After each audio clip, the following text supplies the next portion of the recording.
in regards to relationships, and I've heard you talk about on the tape, the one, tentacles of thought of my past are definitely connected to that dominant thought currently. Some guidance. Well, we'll ask the group who's listening in.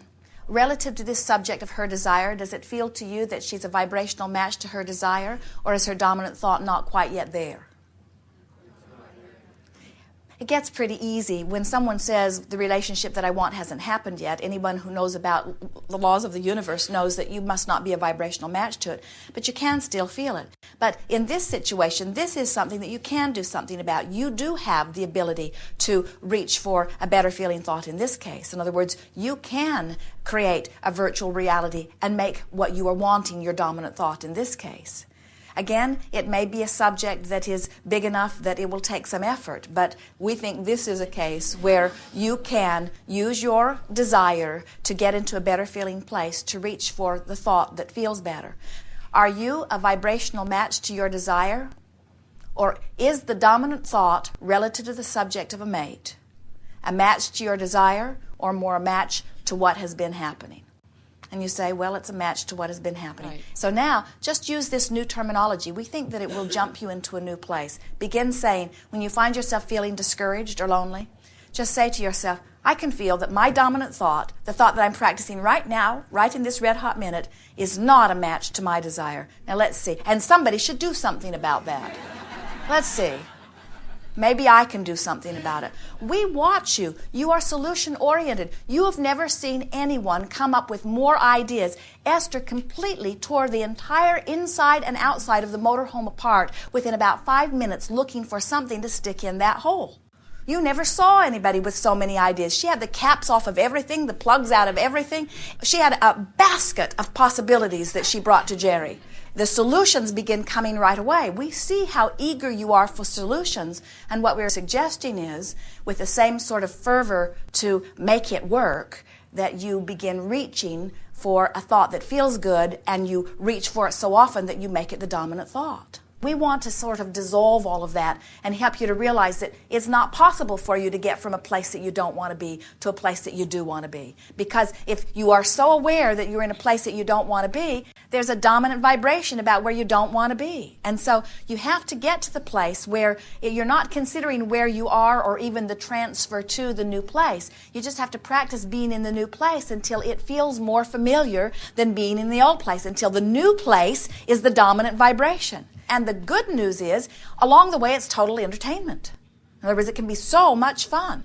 And in the process of it, you can also uncover different aspects where you might have particular little hang-ups. In other words, that through trial and error and through future virtual realities, you can work the bugs out of those. Yes? One of the hang-ups that I find is a feeling of disconnection. So even if I'm in that lovely setting you're talking about, there's a way I feel like I'm watching it and I'm not there. Well, we understand that, but the more you practice it, the more you will feel like you are there. You get better and better and better at getting inside of your own visions. Take yourself in there and have conversations, talk, offer vocabulary. In other words, say things, hear your own words, listen for their words. You can make it more and more and more real all the time. Many of you resist the idea of it because it feels like fantasy, it feels like fiction. Most of all, it feels like untruth. And you've trained yourself to face reality. You've trained yourself to tell the truth. You've trained yourself to tell it like it is. So in the beginning, these fantasies feel a little inappropriate because it's like you're fooling yourself. Sometimes people will say, well, isn't this just denial? And we say, we hope so. We hope that you are denying the absence that you do not want, and we hope that you are embracing the presence of what you do want. But somehow the idea of denial has become a dirty word to you, like it is virtuous to face the reality of the horror of your own life. And we would be ignoring anything that did not please us. We would get our eyes on what feels good so fast. In other words, we would not spend a moment trying to justify why we're standing in a place that we don't want to be. We would just be taking the ride of the rocket that was born up out of it. And all of you, we want you to relax into the well-being that you so much deserve. We want you to begin practicing those feelings of, this should come to me. It ought to be coming to me. There's no logical reason that it isn't coming to me. Somebody should do something about this. Oh yeah, that's me. Somebody should do something about this. Oh yeah, it's up to me. It's up to me and my virtual reality. And I'm going to do something about it. And next time you find yourself in any fitful mood that doesn't feel good about any subject, whether it's a relationship or money or anything, as you catch yourself in the middle of it and then say, here I am, not matching my own desire. I guess I should do something about that. And then reach to do it. It just gets easier and easier and easier. Your tapes help reach to do it as a backup plan.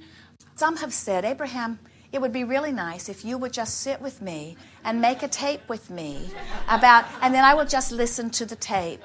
But do you know that your words in your virtual reality are hundreds of times more effective than our words in your virtual reality? You can pick the words and they get to continue to evolve. You can find exactly the expression because you have all of that experience. You know what you want relative to all of those things. The advantage we have is that we trust that the universe has the ability to yield to you what you want. You say, well, I know what I want, I just don't think I can get it. We say, you know better what you want, and we know you can get it. And so, just play with it. Be playful about it. Don't do the virtual reality to make something happen. Do the virtual reality to change the dominant thought. We think that this is a step in between. I'm going to change my dominant thought. So, what is my dominant thought? Let's play with some of these for a little bit. We're just going to throw some things out to you. My dominant thought, you're asking yourself, my dominant thought relative to dollars. Is my dominant thought more lack-based, not enough dollars? Or is my dominant thought, I got plenty of dollars? Which is it? And more importantly, which do you want it to be? So if there's a mismatch, you've got some work to do. What is my dominant thought relative to my body? Do I feel vital and alive and fit, or do I feel weak and vulnerable and fading? How do I feel in my body? What's my dominant thought? I certainly know what my desire is, but what's my dominant thought? These are easy questions for you to answer. We think that there isn't a person in this room that couldn't give us an absolute answer relative to those two subjects first thing. We don't think there's one of you that would go, well, we think you know. What's my dominant thought relative to my body? Do I feel fat or fit? You know. What's my desire relative to my body? Fat or fit? Does my dominant thought fit? Am I fat? We don't think you're desiring fat, but we think fat is fitting in places where you don't want it to fit. You know these things. You can tell by the way you feel. What's my dominant thought? So this is going to be a fun thing for you. You're going to make a lot of headway in a short period of time, all of you, as you move forward and you find yourself in this place where you're wanting something that isn't yet, and you're in that place, why isn't it coming? Why isn't it coming? And you stop and you say, oh yeah, my dominant thought must not match my desire. Now, somebody should do something about that. We would begin right then. And before you know it, you will be matching. You'll begin feeling the teeter-totter tip, and everything around you will support it as you begin seeing universal forces which are already in place, easily sliding into your experience because of the newfound allowance in this process. Yes. Is dominant thought the declarative statement that you make to yourself? It might be, or it might just be a feeling. It might be something that you have not allowed yourself to speak about.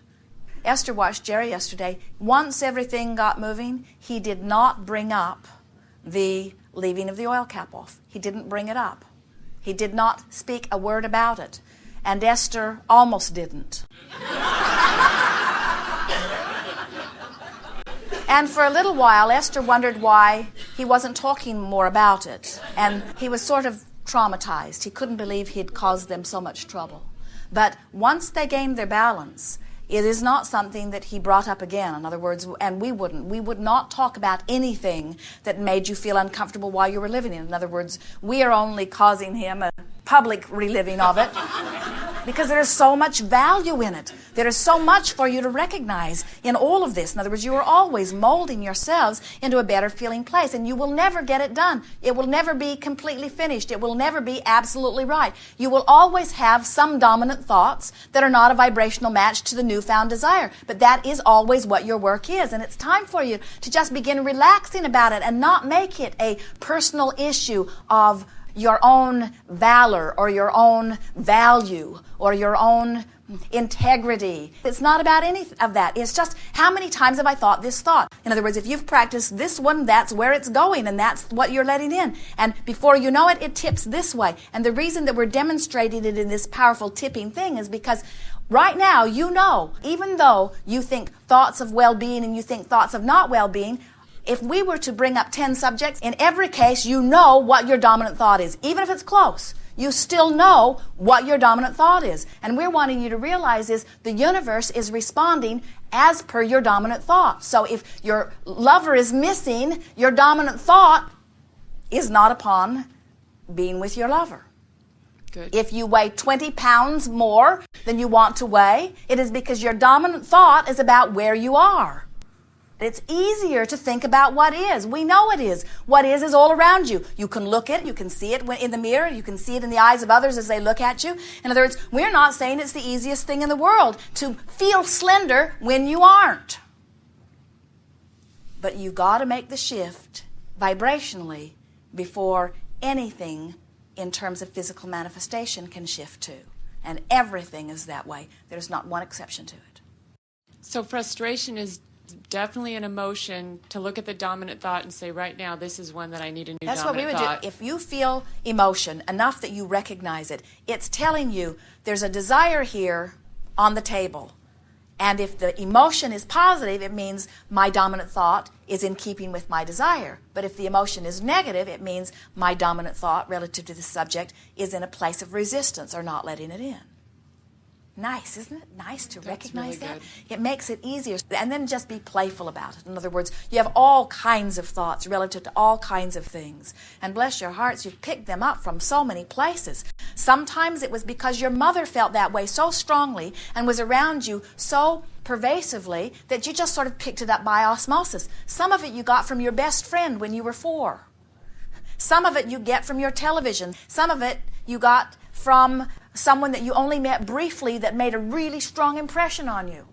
You've been picking it up all over the place. Your dominant thoughts or beliefs, opinions, it doesn't matter what word we use, it's just a vibration that you keep vibrating. And the reason you keep vibrating is because it's the most natural vibration. It's because it is the most practiced, you see. And so you can make up for a lot in a short period of time by deliberately reaching for a thought that feels better and determining consciously that you're going to make it your dominant thought. Here's some exercises for you. Pick someone who irritates you, whose name is synonymous with irritation. Oh, you're so fast and good. We will not reveal your secrets. Now, acknowledge where your dominant thought is relative to this. Now, they may deserve it. They may have taught you to feel that way over a long period of time. But the fact of the matter is, your dominant thought relative to this person is not serving you. Because every time you think about that person and every time that dominant thought surfaces, you are in a place of resisting the well-being that would be there otherwise. Now, some of you would say, that person needs to do something. That person should change. That person should work harder on being easier on my vibration. And we say, the person that needs to do something is not that person. The person that needs to do something is you. If this is a person who comes up in your mind often, and if when it comes up, the dominant thought is one that does not feel good, then you need to do something about that. Now, if it's someone on television, every time you see their ugly face, you can just turn them off. Or every time you hear their annoying words, you can just mute them. But there is a much better way of going about it. In other words, if it's something that's continuing to come into your experience, you need to find some other thoughts. And some of you are not willing. In other words, some of those people on television or some of those people in your life do not deserve your good thoughts. They are bad. They are evil. They are wrong. They are inappropriate. They do not deserve your good thoughts, and you stubbornly are not going to give them any. And what we're saying to you is they may not deserve your good thoughts, but you do. You deserve your good thoughts about them. This is what the art of allowing is. It's allowing my own well-being.